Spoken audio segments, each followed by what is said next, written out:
অনেকেই মনে করেন চরমনাইওয়ালারা বিএনপি বিরোধী, চরমনাইওয়ালারা আওয়ামী লীগ বিরোধী, চরমনাইওয়ালারা অমুকের বিরুদ্ধে তমুকের বিরুদ্ধে। আসলে চরমনাইওয়ালারা কারোর বিরুদ্ধে নয়। আমাদের শাইখ ও মুর্শিদ নব্বরাল্লাহ আমার কথা বলেছেন, স্পষ্ট বলেছেন, আমরা তার ওই কথার উপর আজও আছি। তিনি স্পষ্ট বলেছেন, হে আওয়ামী লীগ, হে বিএনপি, তোমরা যদি ইসলামী হুকুমাত কায়েম করো, আমরা তোমাদের গোলাম হয়ে থাকবো। আসলে আমরা সত্যের পক্ষে, অন্যায়ের বিপক্ষে। আমাদের শত্রু কেউ নাই, মৃত্যু কেউ নাই। হুব্বু ফিল্লাহ বুগযু ফিল্লাহ। আমরা মহাব্বত করি আল্লাহর জন্য, ঘৃণাও করি আল্লাহর জন্য। আমরা ঘৃণাও করি আল্লাহর জন্য, মহাব্বতও করি আল্লাহর জন্য। বিশ্বাস করবেন না, আমাদের স্থায়ী কোনো শত্রু নেই, স্থায়ী কোনো শত্রু নেই। যে আল্লাহর পক্ষে সে আমার বন্ধু, যে আল্লাহর বিপক্ষে সে আমার দুশ্মন, সে আমার শত্রু। আজকে যদি আপনাদের মধ্য থেকে কেউ ক্ষুধাদ্রোহী থাকেন, সে আমাদের দুশ্মন, আমাদের শত্রু। ওই ব্যক্তি যখন তওবা করবে, ওই ব্যক্তি সবচেয়ে আমার আপন, সবচেয়ে আমার বন্ধু। ওমর ইবনে খাত্তাব রাদিয়াল্লাহু তাআলা আনহু ঈমান আনার আগে, ইসলাম গ্রহণ করার আগে ইসলামের সবচেয়ে বড় দুশ্মন ছিলেন, কিন্তু ঈমান আনার পর ইসলামের সবচেয়ে বড় বন্ধু হয়ে গেছেন। হুব্বু ফিল্লাহ বুগযু ফিল্লাহ। আসলে আপনারা শত্রু মনে করেন, আমরা কাউ শত্রু না। আমরা কি চাই? আমরা চাই একজন মুসলমান পূর্ণ ইসলাম গ্রহণ করুক, একজন মুমিন পুরো ঈমানের উপর থাকুক। এর জন্য অনেক সময় বলি, আল্লাহ পাক রব্বুল কালামে পাকের মধ্যে ফরমান, ইনিল হুকমু ইল্লা লিল্লাহ। সৃষ্টি যার, আইন তার। জোরে বলেন, সৃষ্টি যার, সৃষ্টি যার, স্রষ্টা আমার আল্লাহ।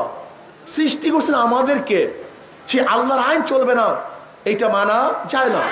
কিয়ামতের ময়দানে অনেক মুসল্লি দেখবে লক্ষ লক্ষ ব্যারেল মদের গুনাহ, লক্ষ লক্ষ ব্যারেল মদের গুনাহ, লক্ষ লক্ষ জিনার গুনাহ, লক্ষ লক্ষ চুরির গুনাহ, লক্ষ লক্ষ সুদের গুনাহ, লক্ষ লক্ষ ঘুষের গুনাহ। ওই মুসল্লি বলবে, আল্লাহ, আমি কোনোদিন কোনো মেয়ের দিকেও তাকাই নাই, এত গুনাহ আসলো কোথার থেকে? আল্লাহ পাক কি বলবেন? আল্লাহ পাক বলবেন, দেখো, খুব ভালো মতো বুঝো, আমি জানি তুমি মদ পান করো নাই, লেকিন যাদেরকে ভোট দিয়ে মদের আইন পাশ করছো, তোমার ভোট ব্যতীত মদের আইন পাশ করতে পারতো না, ওই সমস্ত গুনাহ তোমার আমলনামে লিখে দিস। আপনি কি ভাবছেন আমাদের দেশে মদের আইন বৈধ? এই মদের আইন বৈধ কি করছে? সংসদ করছে।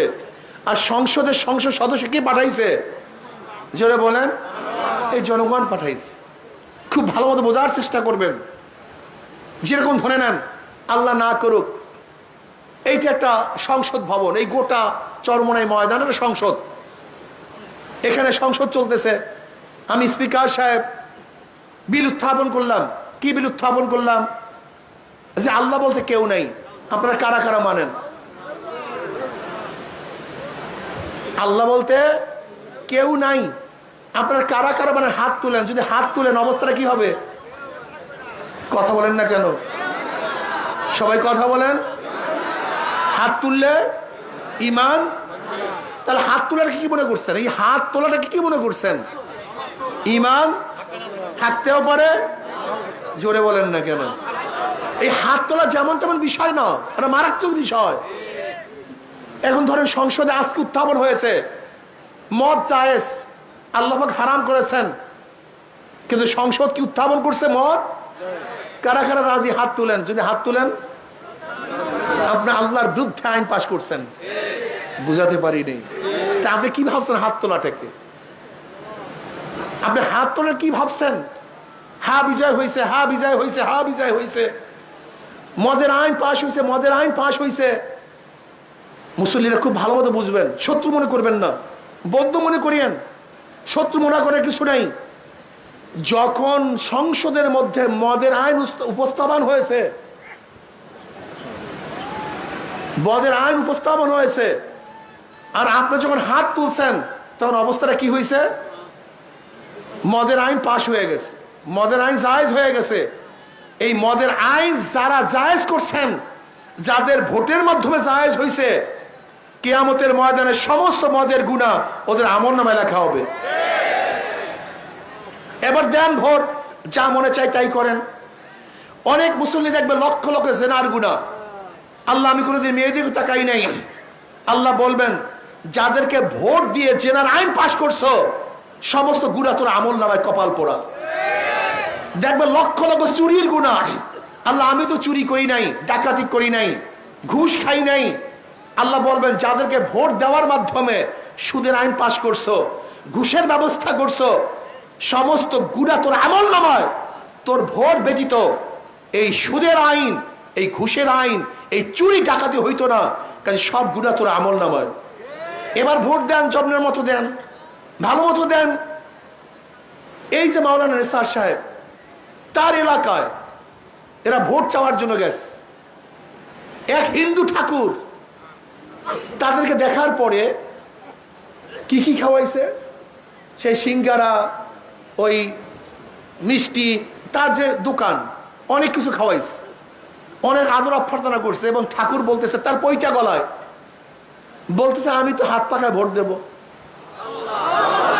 এরা আশ্চর্য হয়ে গেছে, বলে আপনার হাত পাকায় ভোট দেবেন কেন? বলে চরমনে হুজুরের বয়ান শুনতাম আমি,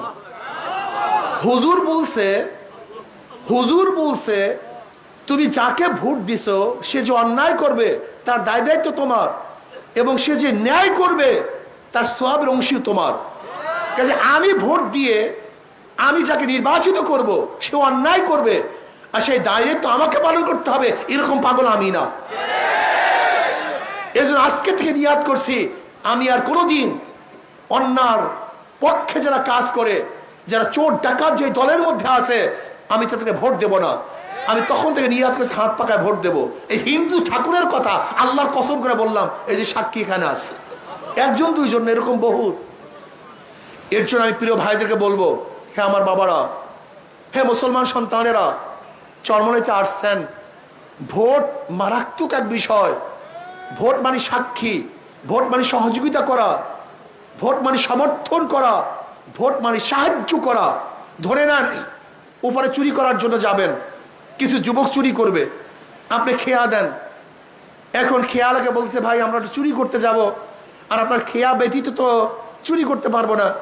এখন খেয়াল বলে আমি চরমনায় মরি, আমি তবলিগ করি, আমি মুসল্লি মানুষ, তোমরা চুরি করবা, তোমাদের ভাগের মধ্যে আমি নাই। কিন্তু যুবকরা যেহেতু ইচ্ছা করছো, আর আমার খেয়া ব্যতীত পারবা না, আসো একটা ধাক্কা দিয়া দিই। খেয়ালা যদি চোরদেরকে একটা ধাক্কা দিয়া দেয়, আর চোরের চুরির ভাগই না হয়, তাহলে খেয়ালার দোষ আছে কি নাই?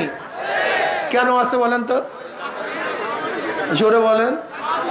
ওই ধাক্কা ব্যতীত চুরি করতে, কাজী ওই ধাক্কা, চুরির যে অপরাধ, ওই ধাক্কারও একই অপরাধ। আপনারা ভোটের ধাক্কা দিয়া, এই ভোটের সমর্থন করিয়া, ভোটের ধাক্কা দিয়া যারা সংসদে লোক পাঠাইয়া ইসলামের বিরুদ্ধে আইন পাশ করান, আপনার ধাক্কা ব্যতীত ইসলামের বিরুদ্ধে আইন পাশ করতে পারত না। কাজে যারা ধাক্কা দিয়ে সংসদে লোক পাঠাইছেন, সমস্ত দায় দায়িত্ব তাদেরকে বহন করতে হবে। কাজে আল্লাহ আমাদের সবাইকে এই খেয়াল রাখার, হুঁশ রাখার তৌফিক দান করেন।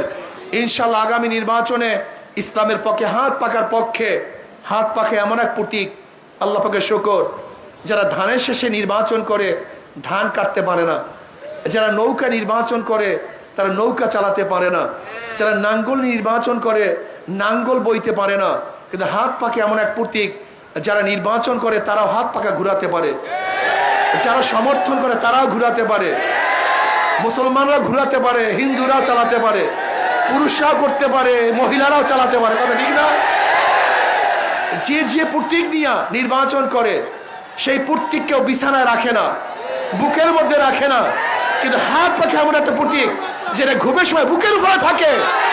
এইটাই শান্তি, এইটাই মুক্তির পথ। আমি বিশ্বাস করি এই হাত পাকা শান্তির প্রতীক, মুক্তির প্রতীক। ইনশাআল্লাহ এই সামনে আমরা থাকবো। কিসের পক্ষে থাকবো? জোরে বলেন, কিসের পক্ষে থাকবো? রাজি আছেন ইনশাআল্লাহ? শুধু আমি একা থাকবো না, বসেন, শোনেন শোনেন শোনেন আমার শেষ কথা। আপনি যাকে যত দাওয়াত দিয়ে দিনের পথে আনবেন, ওই ব্যক্তি যত নেকের কাজ করবে, আপনার আমল নাম ওই পরিমাণে নেক হয়ে যাবে। আজকের থেকে আমাকে এক পানের দোকানদার বলে, পানের দোকানদার বলে হুজুর আমি 500 ভোট হাত পাকার পক্ষে কালেকশন করছি। আমি বললাম কিভাবে? হুজুর পান বিক্রি করি আর চা বিক্রি করি, মানুষ এখানে বসে চা খায়, আমিও ফাঁকে কাজ চালাইতে থাকি। আমি তাদেরকে বলি ভাই বাস 5 মিনিটের মধ্যে এই বয়ানগুলো যদি করিয়ে দেন, যে ভোটের ফায়দা কি, লস কি, লাভটা কি, উপকার কি, ক্ষতিটা কি, তোমার স্থায়ী তোমার ক্ষতিটা কি হবে যদি এই 5 মিনিটের মধ্যে বয়ানটা করিয়ে দেন। যার মধ্যে সামান্য ঈমান আছে, সামান্য আল্লাহকে বিশ্বাস করে, কিয়ামতকে বিশ্বাস করে, যারা কিয়ামতকে বিশ্বাস করে কোনো অবস্থাতেই তারা কিন্তু এই বয়ান থেকে পিছনে যেতে পারে না।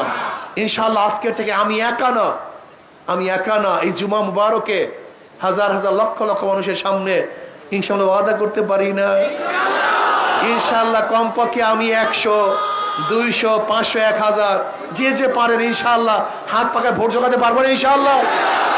কি আল্লাহকে দেখাবার জন্য রাজি আছেন সবাই ইনশাআল্লাহ? 2 হাত উঠাবো না 1 হাত উঠাবো?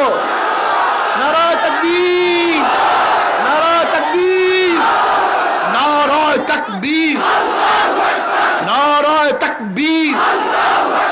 আমরা সবাই রাসূল সেনা, আমরা সবাই নবীর সেনা, আমরা সবাই রাসূল সেনা। কোরআন সুন্নাহর আলো ঘরে ঘরে জালো। নারায়ে তাকবীর। আল্লাহ আমাদের সবাইকে আল্লাহর জমিন আল্লাহর হুকুমত কায়েম করার জন্য সর্বোচ্চ চেষ্টা করার তৌফিক দান করেন। ওমা আলাইনা ইল্লাল বালাগ।